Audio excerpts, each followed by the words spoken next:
Jangan buru-buru mengajukan monetisasi karena kalau ditolak akan menunggu lebih lama lagi.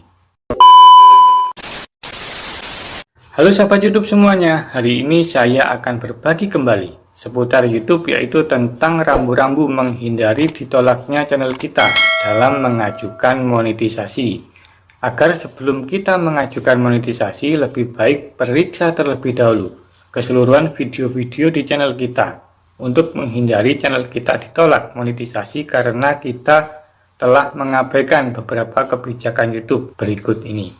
Simak videonya sampai habis dan stay terus di Galeri Kang Yahya.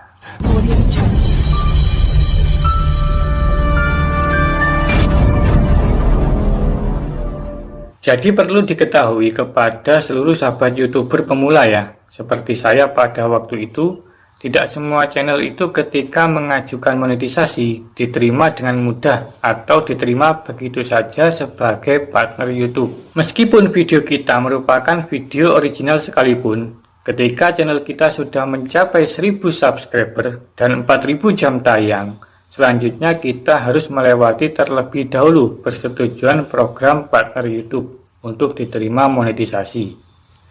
Ada yang langsung diterima, ada juga yang ditolak karena terindikasi konten berulang misalnya. Maka sebelum mengajukan monetisasi, periksa terlebih dahulu channel kita apakah konten-konten kita secara keseluruhan bebas dari beberapa kebijakan berikut sesuai dengan kebijakan partner YouTube.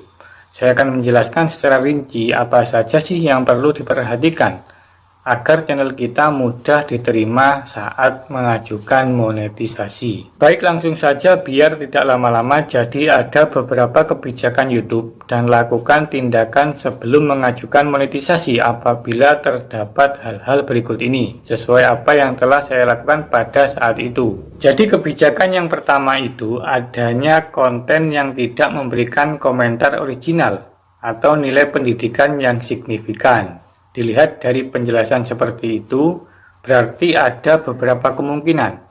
Periksalah komentar secara keseluruhan pada konten-konten kita.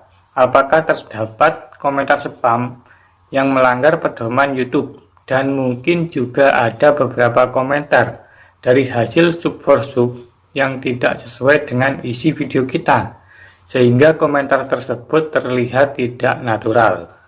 Sebaiknya dihapus-hapus terlebih dahulu komentar-komentar tersebut sebelum kita mengajukan monetisasi. Itu yang pertama diperhatikan. Kemudian yang kedua, adanya sebagian besar dari konten channel kita benar-benar sama dengan konten lain atau sangat mirip. Ingat ya, meskipun tidak sama persis tapi mirip-mirip. Dilihat dari penjelasan tersebut, yang saya paham konten atau niche-nya sama persis dengan channel lain atau seperti menjiplak persis seperti konten ceramah misalnya, gaming mungkin ya, tidak menampilkan wajah ataupun adanya narasi pada saat itu, sepertinya akan dianggap sama dengan channel lainnya karena mestinya yang upload video tersebut tidak hanya kita saja.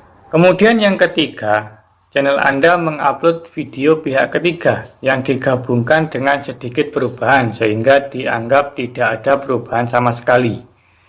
Yang ketiga ini pernah ada di channel saya ya, yang pernah terkena konten berulang karena ada satu konten isinya videonya semua mengambil dari video orang lain. Kemudian ditrim atau saya gabung-gabungkan saja tanpa adanya perubahan yang terlihat, kemudian langsung diupload begitu saja. Apabila terdapat seperti ini, lebih baik lakukan perubahan terlebih dahulu sebelum mengajukan monetisasi. Dan berikutnya kebijakan yang keempat, Anda mengupload konten dari pihak ketiga dikompilasi tanpa adanya narasi. Ini jelas ya, seperti keterangan pada nomor 3 tadi. Mengupload begitu saja konten orang lain tanpa adanya perubahan yang signifikan pada konten kita tersebut, jelas tidak boleh. Kemudian yang kelima, konten di channel Anda sudah diupload di channel lain terlebih dahulu. Mungkin yang seperti ini adalah konten-konten ceramah, berita kejadian, cuplikan olahraga misalnya. Meskipun terkesan merekam sendiri, tapi di sisi lain ada yang sama merekamnya, sehingga terlihat sama tanpa ada perbedaan sama sekali. Kemudian yang keenam, konten di channel Anda diupload berkali-kali oleh banyak pengguna. Ini sepertinya sama halnya dengan nomor 5 tadi ya. Kenapa konten original kita terkena konten berulang? Karena mirip-mirip dan tanpa menampilkan wajah. Jadi tim YouTube sulit membedakan meskipun itu adalah konten original Anda. Ini yang perlu diperhatikan oleh sahabat YouTube semuanya. Karena banyak sekali kasus konten original tapi terkena konten berulang. Dan selanjutnya yang ketujuh, konten yang diproduksi secara massal yang sengaja untuk meningkatkan jumlah penayangan tanpa menambah nilai pendidikan yang signifikan atau nilai lainnya. Kalau nomor 7 ini sangat jelas ya, kemiripan-kemiripan di channel Anda akan berpengaruh pada monetisasi karena dianggap konten berulang. Kemudian yang ke-8, suara sintetis membaca konten pihak ketiga atau konten yang tidak masuk akal. Nah, ini lagi kasus yang banyak menimpa para sahabat YouTuber pemula. Karena mungkin awalnya tidak tahu karena saya pun ada pada waktu itu. Untungnya cuma satu konten. Jadi suara sintetis itu seperti suara-suara dari robot atau suara Google ya, atau aplikasi suara lain.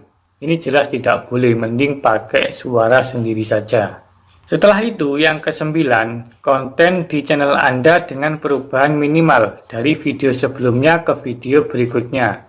Jadi sangat jelas ya, kalau ada salah satu konten yang semacam keterangan di atas, hapuslah salah satu, jangan dibiarkan saat mau mengajukan monetisasi.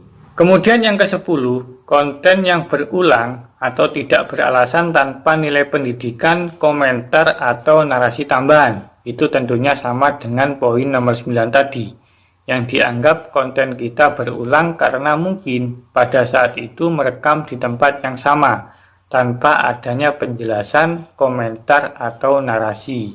Kemudian yang ke-11, konten yang diproduksi massal atau dihasilkan secara terprogram otomatis.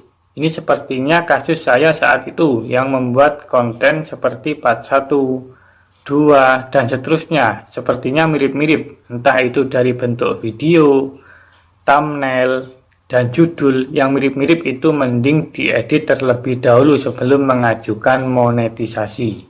Dan yang terakhir, yang ke-12, slideshow gambar atau teks scroll dengan sedikit atau tanpa adanya narasi, komentar, atau nilai pendidikan tambahan. Jadi sangat jelas ya, membuat video hanya slideshow gambar saja ditambah dengan teks scroll tanpa kita kasih narasi, itu jelas tidak diperbolehkan untuk monetisasi. Baik, itulah tadi beberapa hal yang perlu diperhatikan, rambu-rambu kebijakan program partner YouTube. Dan dari sini kita sudah bisa memulai memeriksa channel kita sebelum mengajukan monetisasi. Karena apa? Saat ditolak, maka kita akan menunggu lebih lama lagi. Dan mau banding sekalipun, kita akan bingung mana konten yang membuat channel kita ditolak monetisasi karena pihak YouTube pun tidak akan memberitahu. Oke, mungkin sampai sini dulu saya berbagi hari ini. Semoga apa yang saya bagi hari ini bermanfaat dan membantu para sahabat YouTube semuanya, khususnya YouTuber pemula.